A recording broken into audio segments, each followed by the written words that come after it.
So they know you as Chris. No more dying.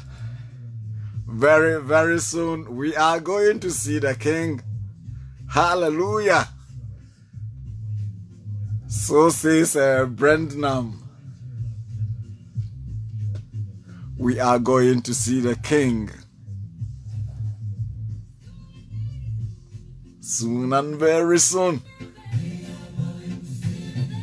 Are you happy to hear that? Our suffering will be over. No more sickness and no more diseases.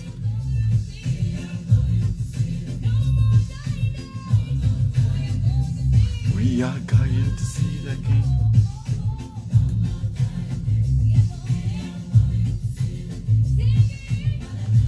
Just as we're getting ready,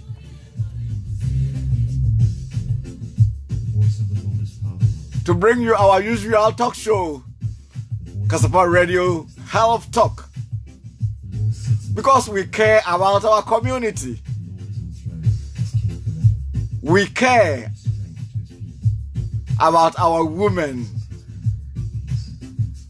So tonight we've got a wonderful doctor here who is coming to talk to us about breast cancer. Breast cancer. So please tell a friend to tell a friend. And let a friend tell another friend. Or tell a brother to tell a brother. And let that brother tell another brother to tune into Kasapa Radio. Or you can also watch us on Facebook. Go to Kasapa Radio Facebook page and you can watch us there and share as well. As you watch, you share. And Dr. Charles always says, he says knowledge is good, but shared knowledge is powerful. So if you acquire this knowledge, breast cancer knowledge, it is good. But it is more powerful if you share it. So please feel free and share it.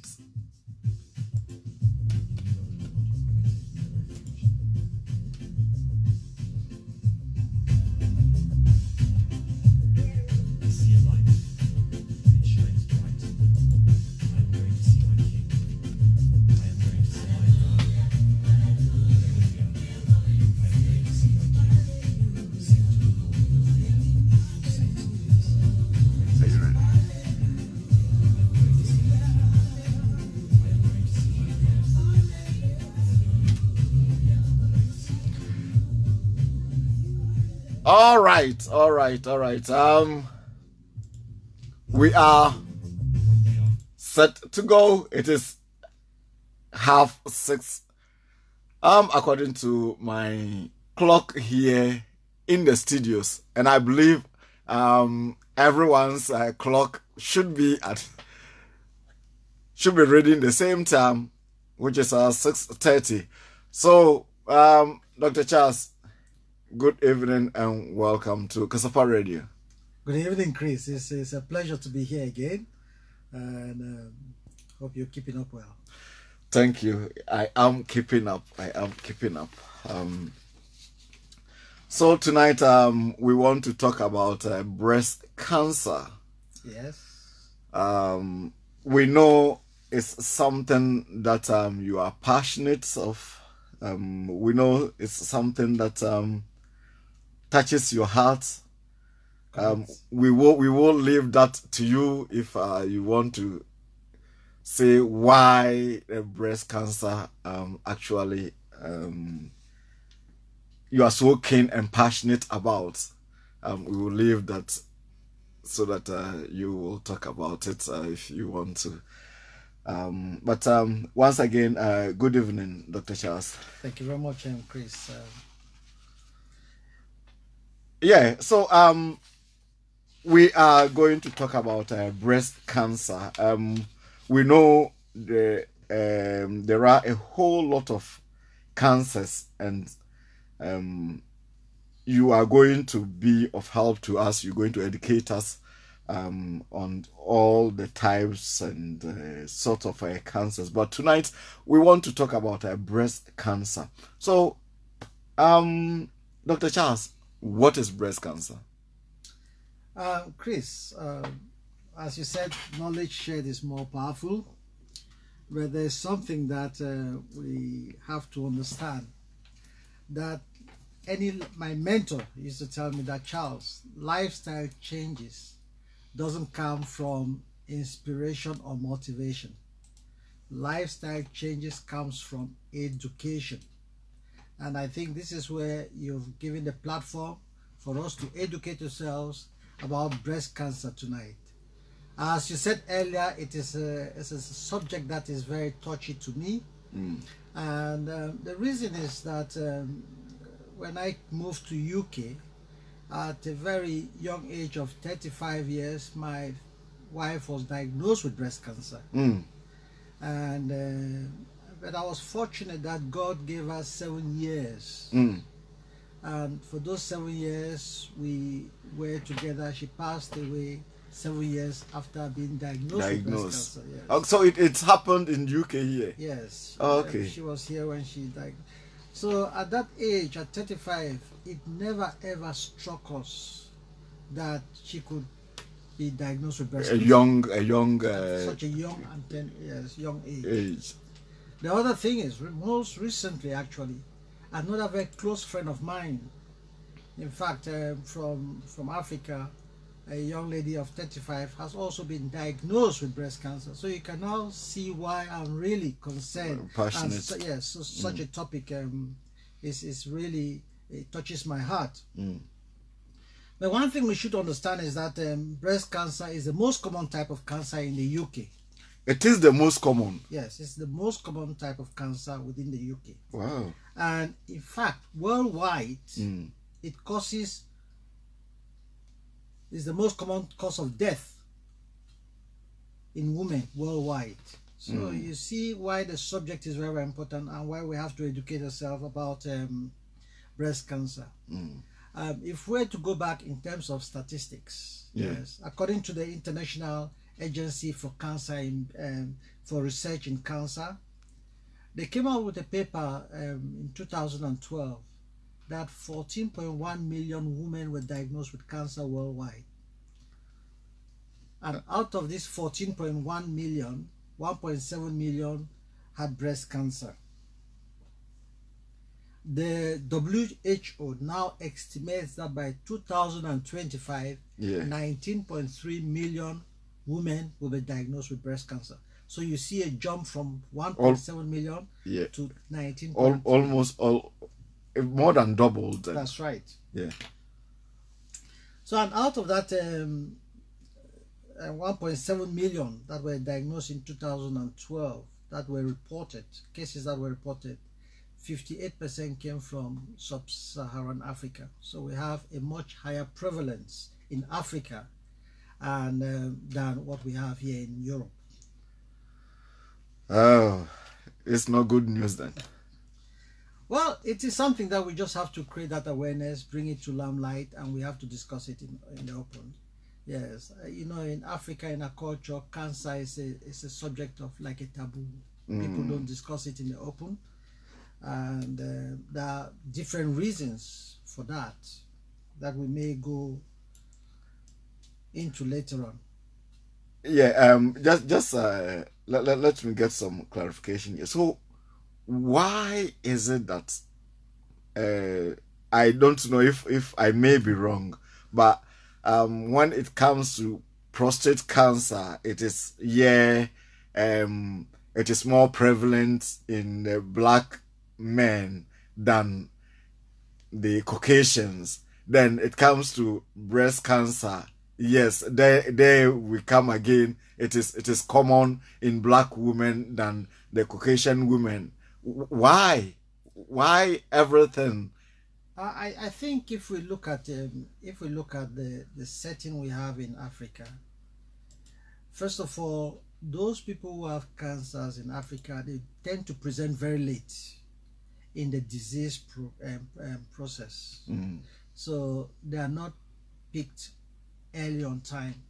And the reason might be that maybe they need a lot of money because healthcare is sort of self-financed. Yeah. So until they start having the pain and things start getting bad, that is when they start seeking medical attention. The other reason may be that that of lack of infrastructures. We in Africa, we don't have enough infrastructures to make early diagnosis. Even those who are suspected to have cancer, they can go to and be diagnosed accurately. The other thing we could look at is from the personnel aspect, the staffing. We don't have the qualified staffs to do those things. And then most importantly, we are not talking about educating the population. We are still talking about malaria. We are still talking about, at least we are not talking as much about HIV as we used to, but we are talking about infectious diseases and not talking about non-infectious diseases. Okay. So that is why those are some of the reasons why we have such a prevalence. Okay. Go on with the statistic then. Yes. I think that has been clarified to us. Thank you very much. Yeah. Breast cancer is not only for female, you know. In fact, 1% of the world's population of male may have breast cancer as well. Doctor, just hold on. Today, actually, is the first time that I'm hearing that men also can have breast cancer. Honestly, today is the first time I'm hearing that. Also, I know breast cancer is associated to women and women only. Yes, it's true. Men too can have breast cancer. Okay. Yes, men. It's very, very rare, but okay. do have breast cancer. Men can have breast cancer. Okay. Yeah. So, yeah, you said about 1%. Did you say? Yes, of the population may be prone to, may be exposed to breast tendencies. Yes, okay. Breast cancer. Okay. All right.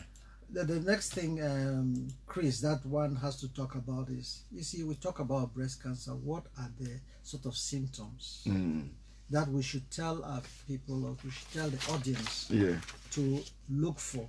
It is very important that every lady between the ages of 50 and above should examine their breast on a regular basis, because it's only by examining your breast that you know what is normal and if there's any abnormality if there's any abnormality that you pick up later. And some of these symptoms, what you look for when you're examining the breast, is a change in the breast size as well as change in the shape of the breast. So each time you have a shower, just take 30 seconds or 30 minutes or whatever time you have in front of the mirror, look at your breast, look at the shape and the size, if there's been any difference. Okay. The other thing that women should be looking for is things like nipple discharge, especially if it's bloody discharge. So if you have any discharge coming from your nipples, then you really have to consult your doctor to make sure that there's nothing sinister that is happening. You look at lumps and swellings, and not only on the breasts, but also look at it in your armpits, both armpits. Women should examine their armpits for any lumps or swelling, because the breast tissue extends right under your armpits as well. Yes. Okay. And just generally look at the skin changes.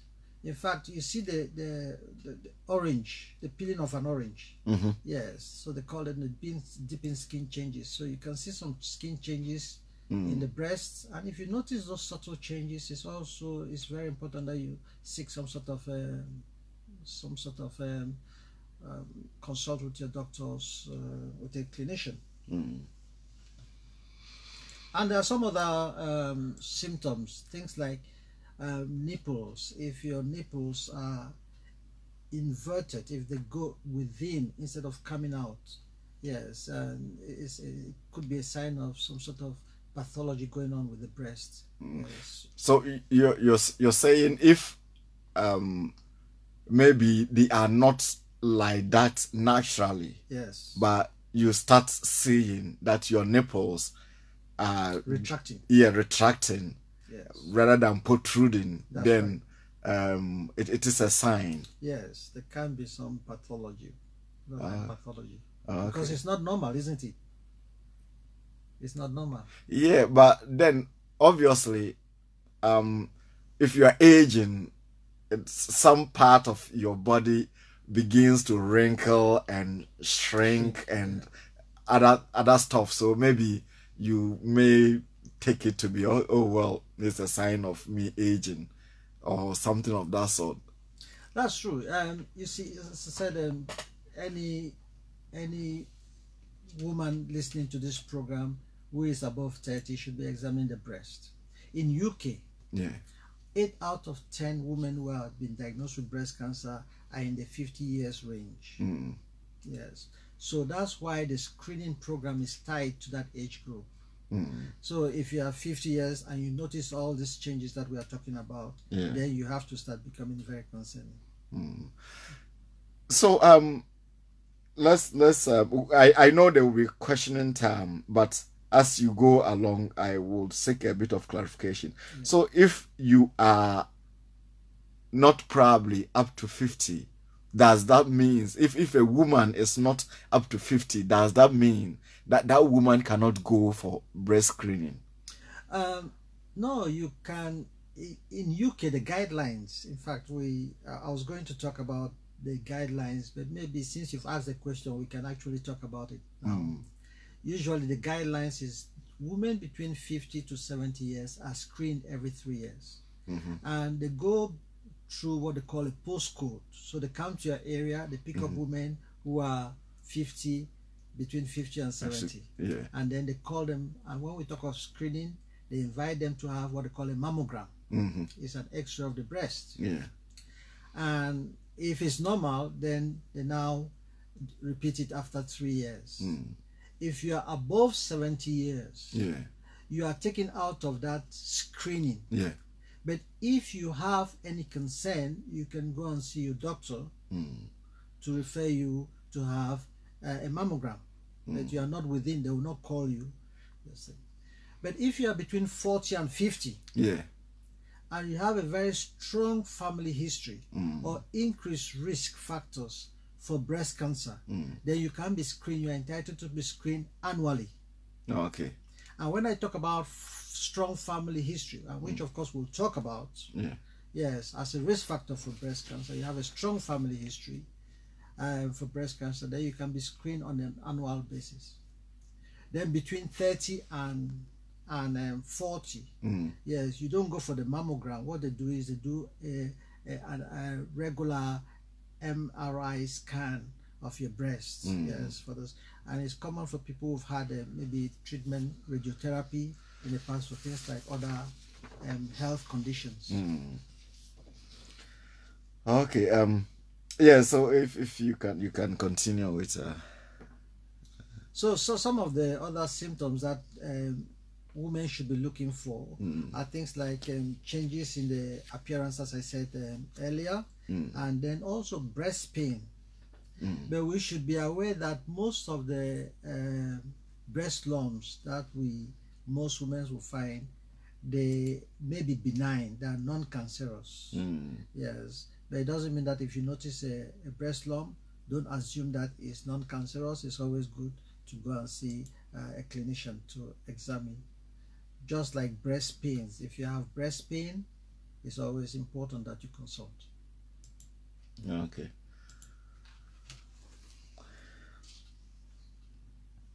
Yes, okay. So we're talking about now what causes breast cancer. Yeah.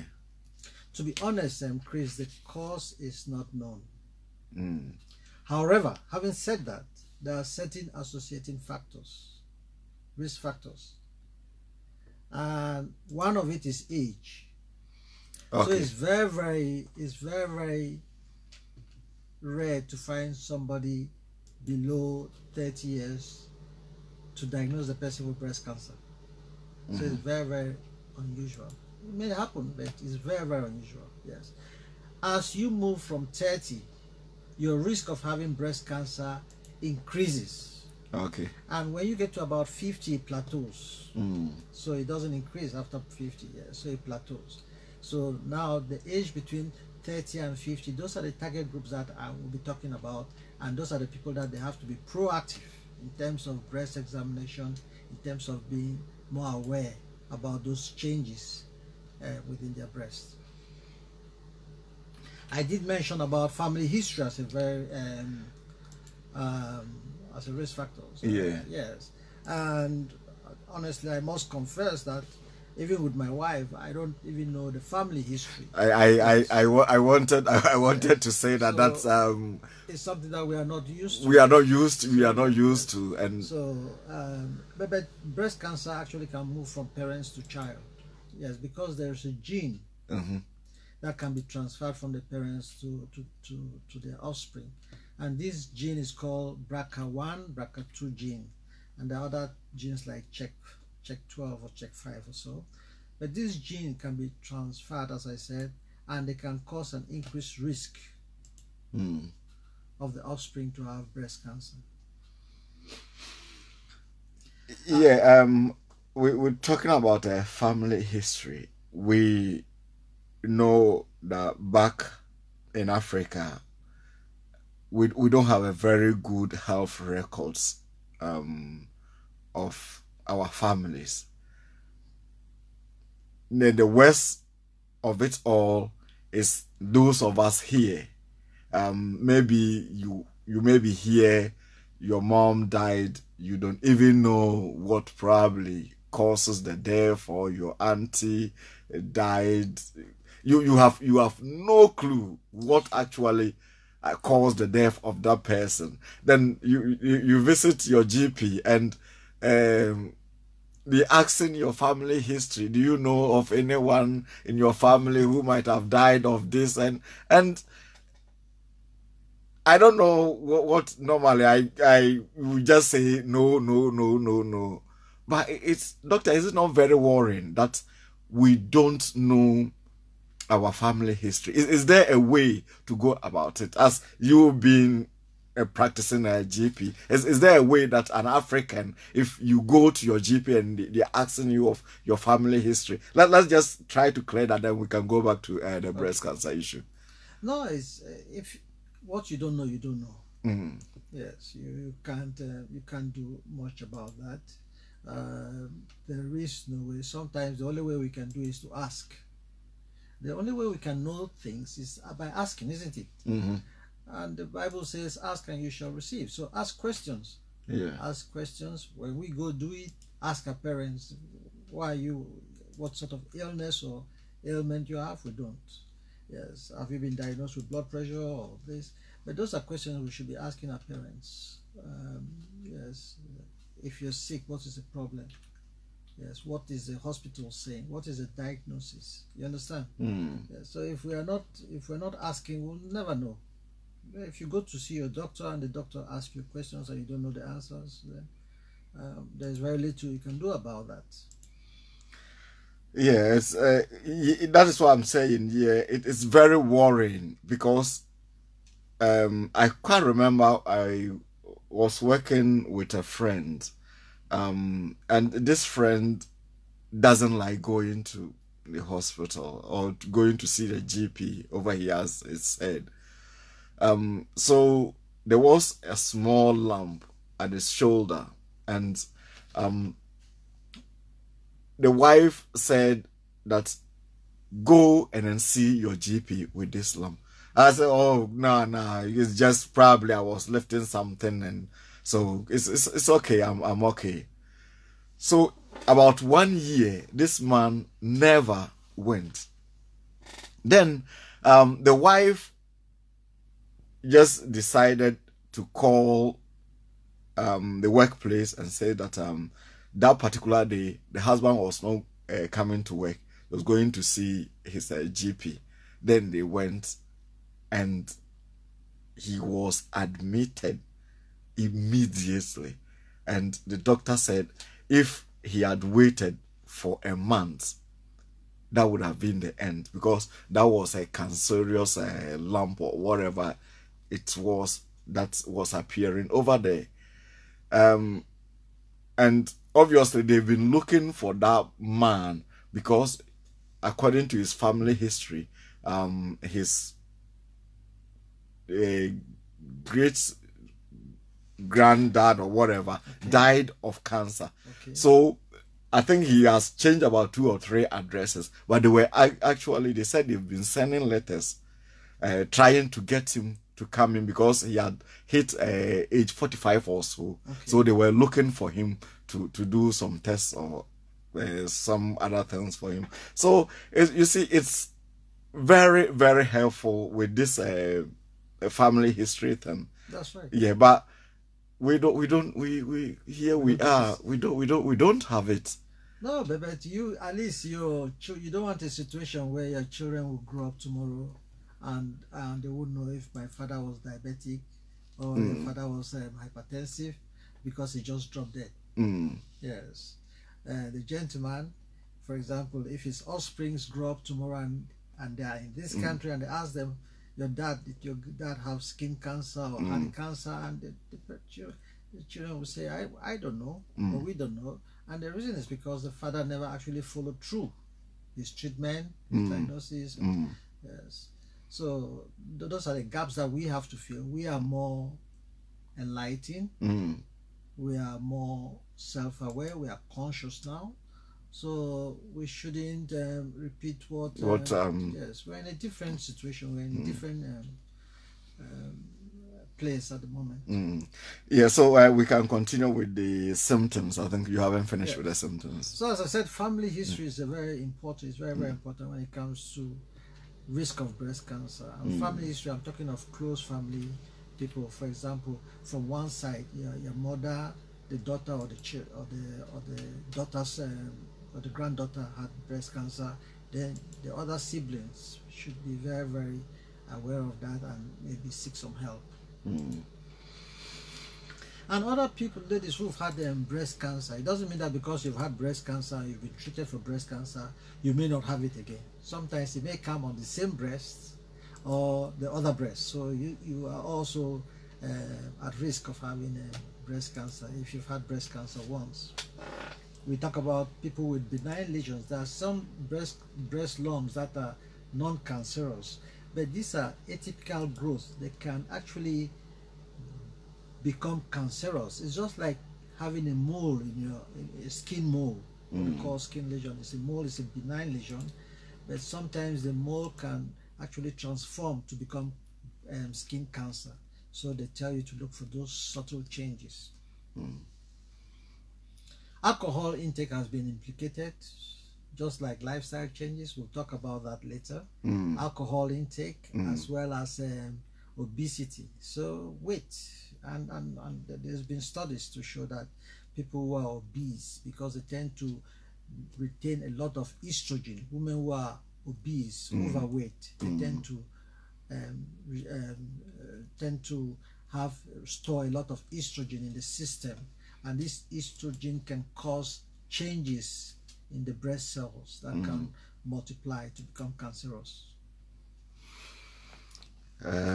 Alcohol intake is very difficult. Is it taking in less or taking in much? No, everything is taken in excess. In fact, if you were to look at there was a study that was carried out, and they took 200 women same age, and then 200 women same age. We had these two groups of women, two groups of women, and this first group, they were taking a lot of alcohol, and the second group were non-drinkers. They didn't drink alcohol, didn't take alcohol. And they realized that if at all the prevalence under normal circumstances, let's assume that out of these 200 women, 8 will end up with breast cancer, 8 will end up with breast cancer. But they realized that those who were taking alcohol had 3 extra people ending up with breast cancer, more than those yes, who are not, yes. So you had that sort of correlation. Yes. So those are the risk factors. We talked about aging. It's a risk factor, but the cause for why you have two sisters, one ends up having breast cancer, the other one hasn't got. We have this thing. Yes, we don't have a cause. If we have a cause, then we can treat. Yes, if we have a cause, we can treat. But we don't have a cause. We always look at risk factors, things that are linked to why should this have breast cancer and this have breast cancer. Yeah, so we have talked about symptoms. Doctor,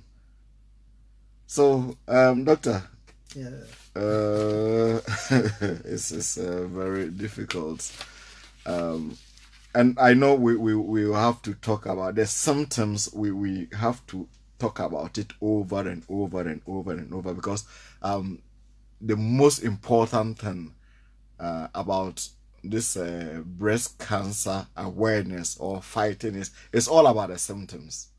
Because if people are not aware of what they're looking for, that's right, it will be very, very difficult. So I think before we come to the end of this program, we have to revisit the symptoms. Okay. Now I think we go on with the types. I don't know. Yes. Yeah, if yes, basically you have two main types of breast cancer. We have what they call the non-invasive breast cancer, and it's called medically that carcinoma in situ, and it's found in the ducts of the breast.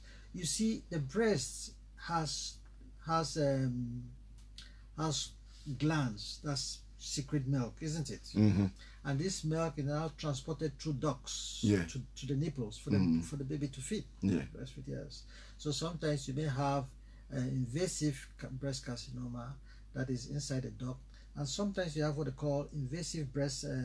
Non-invasive is inside the duct, and then the invasive type is in the breast lobes. And this is the most common ones. But we have other very less common ones, what they call Paget diseases. That's change of the skin, and sometimes also things like the invasive or pre-invasive types. Those are less common ones, but principally there are two main types. Yes, the non-invasive and the invasive type of breast cancer. So I can you talk a bit again about the difference between the invasive and the non-invasive? Thank you very much. You've mentioned it, but let's recap it. The non-invasive will be inside the duct, inside the tube that carries the milk. So does that mean that is maybe a bit difficult to detect? No, with the mammogram, the X-ray that you do will be able to detect whichever one. Yes. Okay. Yes, okay. So it doesn't matter that it is invasive or non-invasive. Yes, they can all detect. Yes, okay. Yes. So the mammogram will be able to detect that. Okay. Yes. Okay. All right. Let's go on then. Yes. No, I think the next thing we need to look at is the sort of form of treatment, because we've talked about the symptoms, we've touched about the causes or the risk factors. The treatment basically are three types. If you have a breast lump, they tend to excise the lump. If it's something, sometimes they can take off the whole breast. And the other thing is chemotherapy. Yes, so they give you certain medications to actually contain the cancer cells, kill the cancer cells, and then radiotherapy as well. So those are principally three treatment options we have: surgical, chemotherapy, and radiotherapy. Surgical, chemotherapy, and radiotherapy. Those are the three main treatment options that are available. Yeah, we will talk about the surgical or the procedures, and then the chemo, and then the the radiotherapy. I don't know if you've got something that you want to talk about before we go into the treatment aspect. No, yes. As I said, most of these cancer cells are rapid growing cells, abnormal, atypical rapid growing cells. Yes, and when they grow, they become very dense and they become a lump, and that's what women feel. Yes, and so it depends on whether it's spread to the lymph nodes, because cancer can spread through the lymph nodes and goes to the armpits. Both armpits. That's why we encourage people to examine, because the breast extends right under the armpit as well. Yes. So it depends on the grade. Yes, and that's what's going to match the treatment. So the treatment is actually designed to each particular patient. Yes, even though it's going to be surgical, we have some patients that may end up having the whole breast removed. Some people just part of the breast removed. Some people it's just the abnormal cells removed. Yes. Yeah. So when someone is diagnosed with breast cancer, the treatment, do they have to choose which treatment they want to go into, or it depends on the stage of the cancer, or it is the doctor who decides?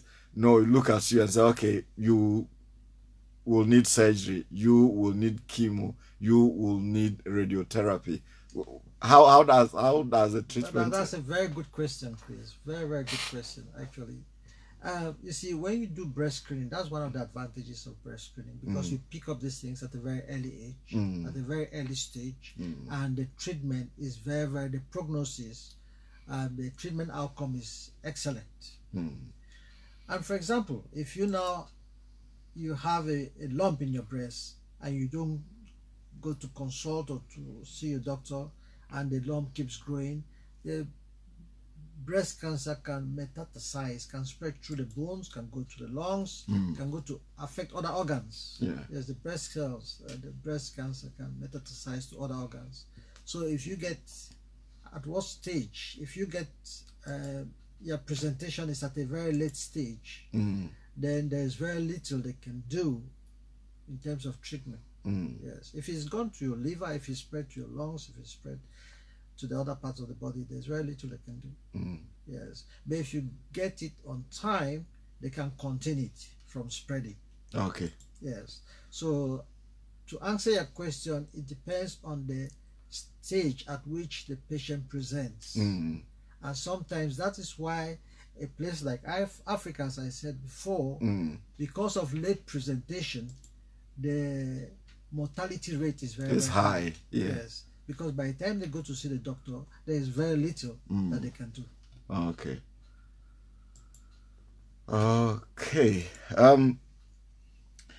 Yeah, so it depends on the severity of your cancer or the stage. That is where you can have other surgery, chemo, or radiotherapy. So can you tell us then which stage will it be that someone will need a surgery, or at what stage will the person need a chemo, or at what stage will the person need a radiotherapy?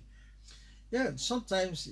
Maybe if maybe it is a year or two, if you detected maybe a year or two early, or if maybe it's a year or two late, or if maybe it's 5 years, then.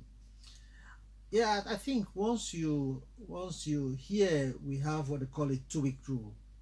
If a patient comes to me and said, "Oh, doctor, I noticed a lump in my breast," and I said, when did you notice the lump? I said, okay, that's fine. Let's examine, and I examine the patient. We have what they call a 2-week rule. So the patient has to be seen in the breast clinic within the next 2 weeks. Yes. So when they're seen in the clinic, they sometimes do what they call ultrasound scan. They examine them, do some ultrasound scan, and if they feel that they have to go further, sometimes they do what they call a mammogram.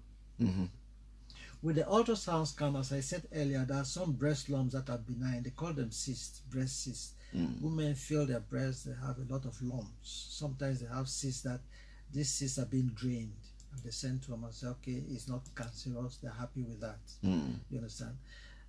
Take, for example, somebody presents that will come with a breast lump, and the breast lump is just still very localized in the breast, and we can excise it, do surgery that will remove it, and then remove the tissues around it, and make sure that we've taken away all the tissues that the cancerous cells has affected. And we now send it to the lab, and the lab tells us that we've taken everything. Yeah, so that's good. And then the treatment will not be as severe in terms of radiotherapy, in terms of chemotherapy, as somebody who has had a spread. Yes. So it has to be dealt with by case in terms of presenting. Oh, yeah. So then we let's go on with the treatment. You know, sometimes some people go through surgery. I know of a friend. Her wife was diagnosed.